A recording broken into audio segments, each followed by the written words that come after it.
हाय दोस्तों, आप सबका स्वागत है हमारे यूट्यूब चैनल भोजपुरी परिवार में। तो आप सब कैसे हो दोस्तों? उम्मीद करती हूँ कि अच्छे होंगे। और प्लीज़ दोस्तों, अगर आप अभी तक हमारा चैनल सब्सक्राइब नहीं किए तो प्लीज़ सब्सक्राइब कर लीजिए और लाइक कर दीजिए। प्लीज़ हमें भी सपोर्ट कीजिए दोस्तों, आप सबकी सपोर्ट की बहुत ज़रूरत है।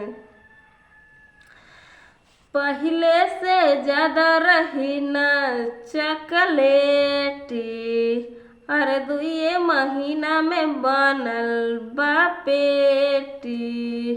अरे नैहर में रहलू तो टेरी, ससुरवा में गो टैलू ये जान तलागे सैया के बेलल रोटी खैलू ये जान तलागे सैया के बेलल रोटी खैलू ये जान।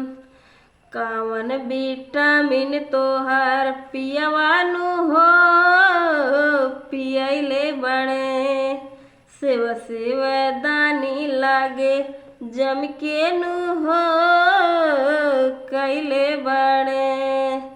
सुख बा हम कितना कहीं हो, हम दिन भर बैठल रही हो। श्रद्धा कपूर जा साहुर हो कि बोला कैसे कैलू ये जान। श्रद्धा कपूर जा साहुर हो कि बोला कैसे कैलू ये जान। तलागे सैया के बेलल रोटी खैलू ये जान। तलागे सैया के बेलल रोटी खैलू ये जान। गुलु गुलु गाल दुनो भइल बाहो पुआ जैसे, बोलाए संवर को का लगौलू नो हो कि गोरैलू ऐसे। गुलगुलु गाल दुनो भइल बाहो पुआ जैसे, बोलाए संवर को का कैलू नो हो कि गोरैलू ऐसे।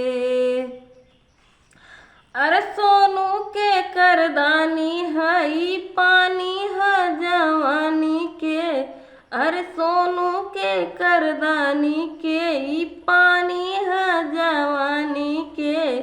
संजय विशाल आखे सारी के लागे तो भूलैलू ये जान। तलागे सैया के बेलल रोटी खैलू ये जान। तलागे सैया के बेलल रोटी